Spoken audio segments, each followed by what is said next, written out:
فیلمسازی به نظر ساده میاد ولی پر از ریزه‌کاری و تله‌هاییه که بزرگترین پروژه ها رو هم به چالش میکشونه. امروز میخوایم راجع به 5 تا از بزرگترین اشتباهات و مرگبارترین اشتباهاتی صحبت کنیم که هر پروژه‌ای رو به زمین میزنه و ما برای اینکه فیلمساز حرفه‌ای بشیم باید از این 5 تا اشتباه دوری کنیم. پس تا آخر ویدیو با ما همراه باشید ببینیم که این 5 تا اشتباه بزرگ چیان.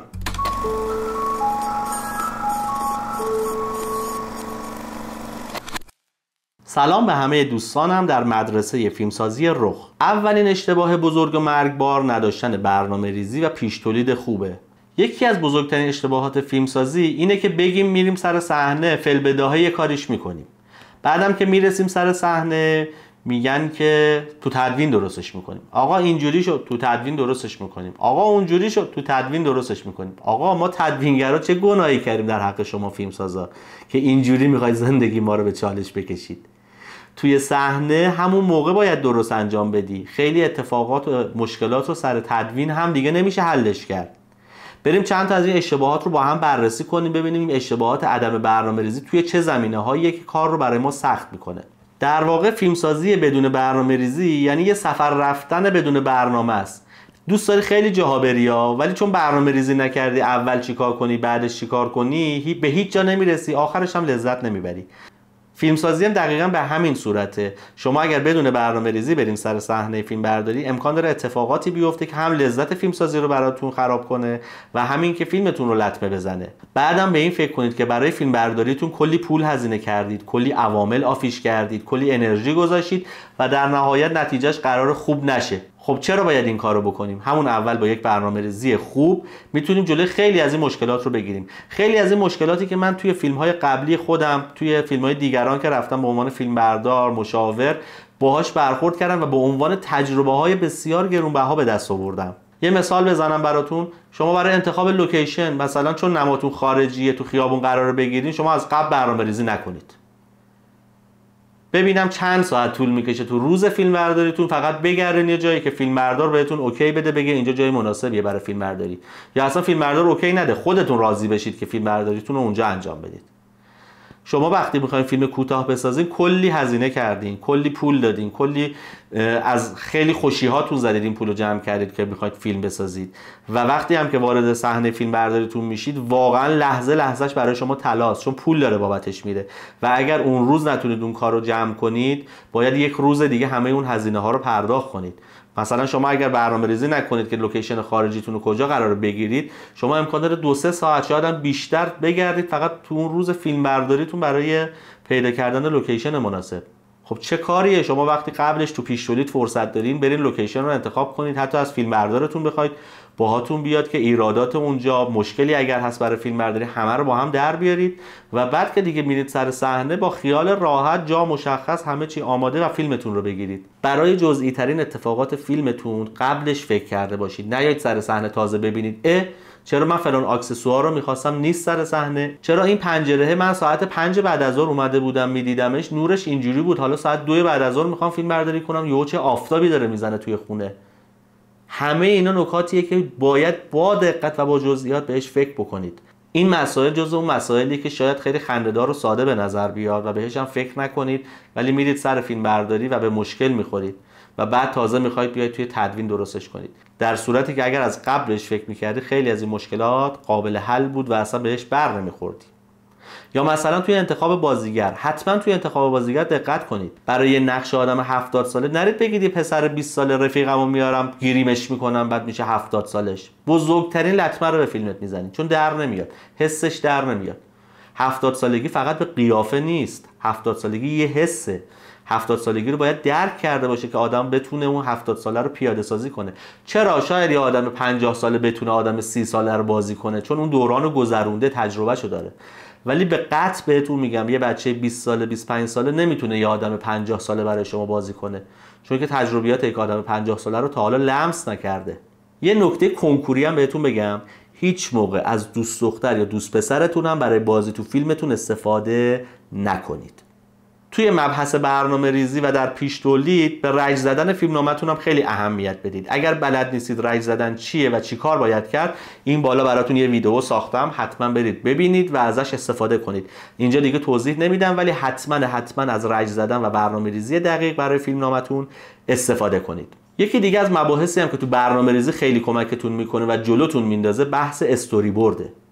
استوری بورد چیه؟ استوری بورد تک تک پلان هایی که شما میخواین فیلم برداری کنید رو به صورت نقاشی و گرافیکی، هم اندازه نما، اگر اندازه نما رو نمیدونین بالا دوباره براش ویدیو ساختم ببینید، هم زاویه دوربین، هم حرکت بازیگر، اینا رو توش مشخص میکنید، آماده میدید دست فیلمبردار دیگه 2 ساعت نمیخواد براش توضیح بدی از اول که آقا این حرکت رو میخوام، این نما رو میخوام، این کار رو میخوام بکنم. و نکته بعدی که در مبحث برنامه‌ریزی و پیش تولید خوب باید بهش فکر کنید، به نظر من تمرین با بازیگره.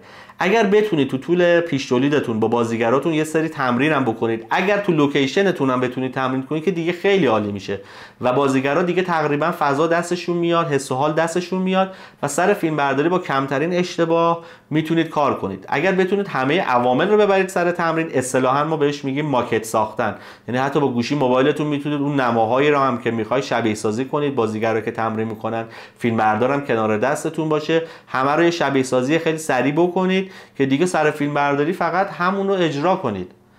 آقای کیارستمی استاد من یکی از استادان این کار بود، یعنی میرفت ماکت میساخت، تمرین میکرد با بازیگر، شاید حتی تایم زیادی رو هم میذاشت برای این کار. سر فیلم برداری اصلی به قول خودش بیکارترین آدم سر صحنه بود، فقط نگاه میکرد، اگر دیالوگ ها خوب نبود دوباره برای دیالوگ ها تکرار میکرد و از این جور کارها. ایشون خیلی وقتا تو پیش تولید فیلمش با فیلمبردار و بازیگرا و اینا تمرین میکرد، همه وظایف خودشون رو میدونستن و سر صحنه فقط اجرا میکردن و سرعت تولید فیلم رو به شدت بالا میبره. این اتفاق اگر قرار باشه شما 5 روز فیلم برداری کنید، امکان داره با 3 روز حل بشه و 2 روز هزینه فیلم برداری اضافه ندید. میریم سراغ دومین اشتباه مرگبار که اگر انجام بدید فیلمتون فیلم خوبی نخواهد شد. اونم مبحث شیرین و جذاب نورپردازیه. چی شد؟ نور رفت. نور کیفیت مناسب نداره و تصویر ما رو خراب میکنه. اما با نورپردازی مناسب فیلم شما بسیار جذاب میشه. شما خیلی وقتا میرید توی فیلم‌های کوتاه، فیلم‌های سینمایی، میگید که وای چقدر اینا تصاویرشون جذاب شده، چقدر تصاویر خوبه، چرا فیلم‌های من این شکلی نمیشه؟ یکی از مهمترین دلیلاش همین نورپردازی مناسبه که اگر شما نورپردازی مناسب نداشته باشید، آقا بس دیگه، یه بار من نشون دادم شما اگر نورپردازی مناسب نداشته باشید تصویراتون اون جذابیت کافی رو نخواهد داشت. در واقع نورپردازی یکی از مهمترین نکاتیه که به جذاب شدن فیلم شما بسیار کمک میکنه، حالا یا تولید محتوا یا فیلم در فضای باز یا فیلم سینمایی یا هر نوع فیلم برداری دیگه‌ای یا حتی عکاسی. در عکاسی هم نورپردازی مناسب لازمه که عکسمون جذاب باشه. در واقع نورپردازی هم فقط به معنی روشن کردن یه چراغ و 2 تا چراغ و اینجوری نیست. نورپردازی بیشتر به معنی کنترل نور صحنه است. خیلی وقتا نور زیاده، شما باید نور رو کم کنید که صحنه آسیب نبینه یا تصویر خوب بشه. بعضی موقع حجم نور صحنه کمه، باید زیاد بشه. بعضی موقع اصلا باید شما نور تاریک داشته باشید که بتونید فیلم برداریتون اون حس و حالو در بیاره. برگردیم مثلا به فصل 8 گیم آف ترونز، اون قسمت سومش جنگ با نایت کینگ، اگر دیده باشین، یکی از بزرگترین اعتراضاتی که بهش میشد چی بود؟ انقدر دیگه بیش از حد تاریک کرده بودن فیلمو که کسی دیگه هیچی نمیدید و باید خیلی روشنایی تلویزیون رو زیاد میکردیم تا قصه رو از دست ندیم، ببینیم که چه اتفاقی افتاد. پس کنترل نور تو صحنه یکی از مهمترین فاکتورهاست. یه مثال دیگه براتون بزنم. سر یه فیلم کوتاهی یکی از دوستان اومد منو به عنوان فیلم بردار ببره، رفتیم سر صحنه، جایی رو انتخاب کرده بود که توی خیابونیه، بازیگر زیر سایه درخت و اونور نور شدید خورشید همه جا رو روشن کرده. خب من به عنوان فیلمبردار چجوری باید این اختلاف نور بین خیابون و آفتاب و زیر سایه درخت رو جبران میکردم؟ پس اگر جای دیدید که یک فیلمبردار تو روز روشن از نورهای بزرگ آرک استفاده کرده برای اینکه صحنه‌ش رو نورپردازی کنه، خیلی تعجب نکنید، چون لازم بوده.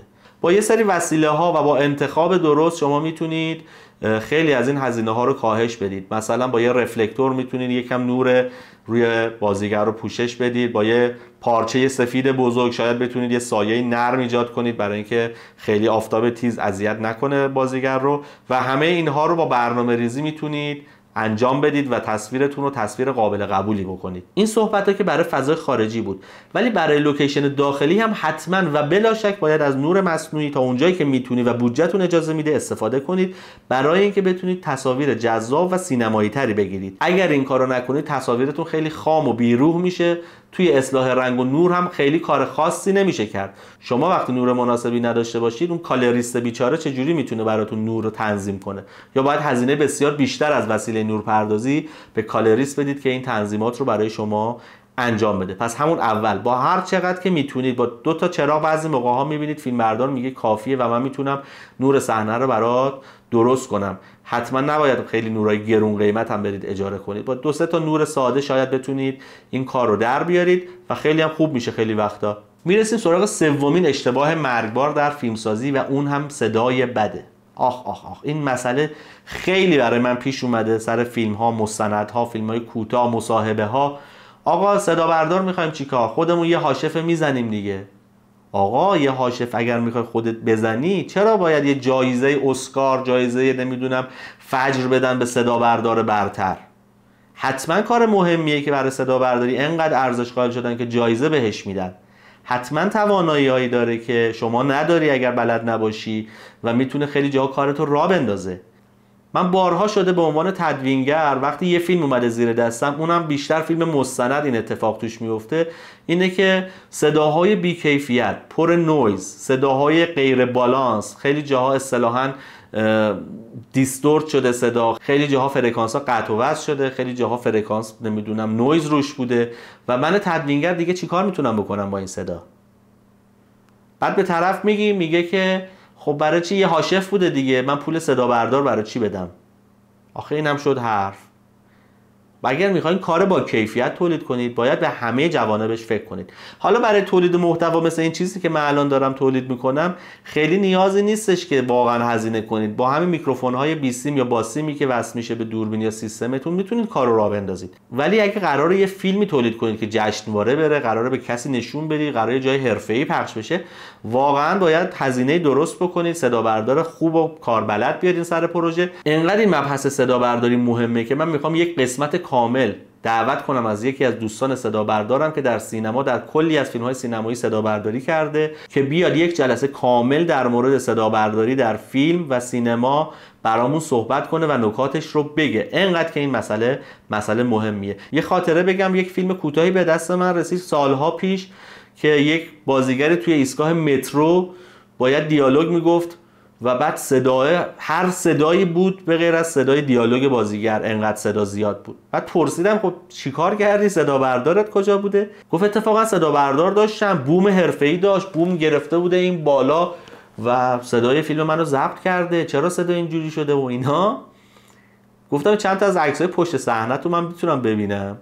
عکس‌ها رو نشون داد. آقا چشتون روز بعد نبینه. از این میکروفون گزارشیایی هستش که توی میکروفونایی که سر مدرسه صحبت میکردیم، مدیر مدرسه سخنرانی میکرد، از اونها وصل کرده بود به بوم و کابل وصل کرده بود به دوربین.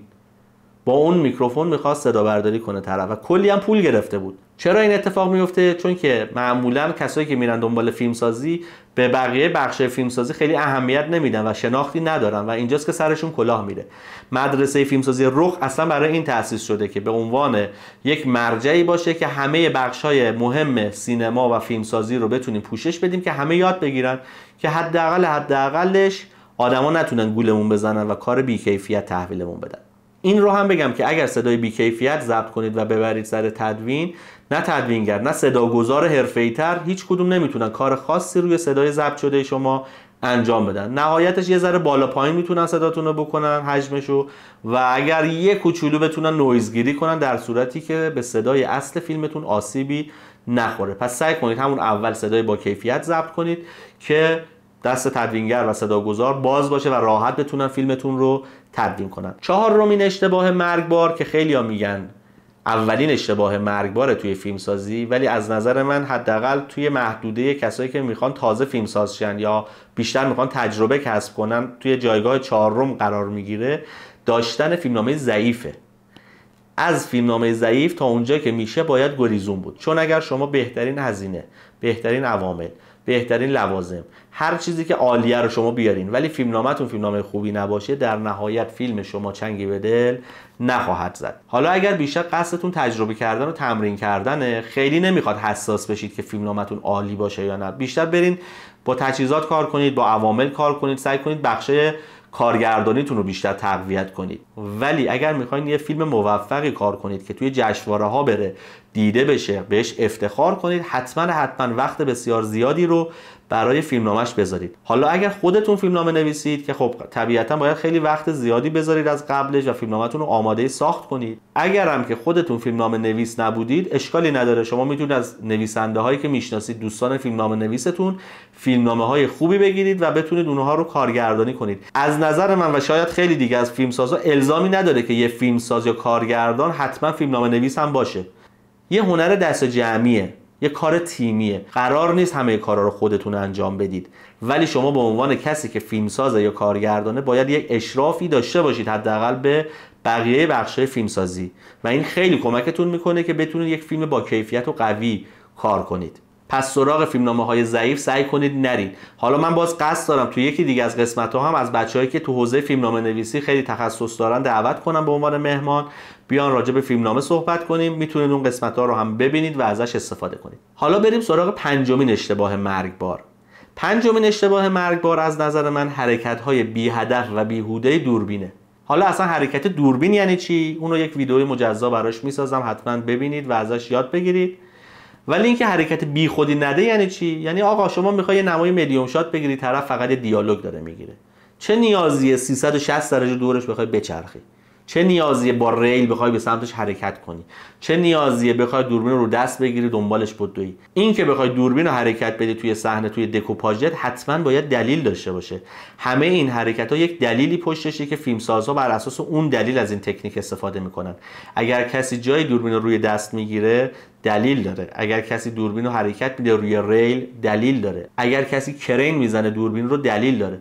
یه مثال براتون میزنم. اگر فیلم بردمن رو دیده باشید که حتما ببینید چون فیلم بسیار فوق‌العاده‌ایه، شما یک حرکت پیوسته و مداوم از دوربین میبینید و انگار دوربین هیچ جا کات نمیشه و دنبال سوژه داره میره، که البته چند تا کات داره تو مبحث تدوین، حتما بهش میپردازیم. اما اون حرکت‌ها با دلیلیه و به اصل فیلم کمک کرده، به وزن فیلم کمک کرده. یا فیلم 1917 رو اگر دیده باشین، یک حرکت مداوم دوربینه و دوربین یک جا ثابت وای نمیسته، در صورتی که اگه وایسه اصلا فیلم دیگه اون فیلم نمیشه. متوجه منظورم میشید؟ پس اگر علمشو ندارید دوربین رو بیخودی حرکت ندید. الزامی نداره که شما حتما باید دوربین رو دست بگیرین، الزامی نداره حتما باید کرین داشته باشین، الزامی نداره حتما باید حرکت روی ریل داشته باشید. به جاش از همه چی استفاده کنید تا فیلمتون اون فیلمی که میخواید باشه. بعضی موقع ها میتونید ترکیب کنید حرکت‌های دوربین رو. یه جاهای دوربینتون ثابت باشه، جاهایی که صحنه اکشن تر دوربین رو حرکت بدید، تکون داشته باشه. همه اینها رو باید با علم انجام بدید که فیلمتون بتونه اون کارایی لازم خودش رو داشته باشه. خب حالا که شما این 5 اشتباه مرگباری که باید ازش دوری کنید رو میدونید، یه قدم بسیار بزرگی برداشتین به سوی فیلمساز حرفه‌ای شدن. اگر اینا رو رعایت کنید بهتون قول میدم فیلماتون حداقل چندین درجه از فیلم‌های قبلیتون بهتر خواهد شد و با کیفیت تر خواهد شد. اگر از این آموزش خوشتون اومد حتما لایک کنید، دکمه سابسکرایب و زنگوله رو هم بزنید که از باقی ویدیوهای آموزشی ما هم استفاده لازم رو ببرید. تا برنامه بعدی، خداحافظ.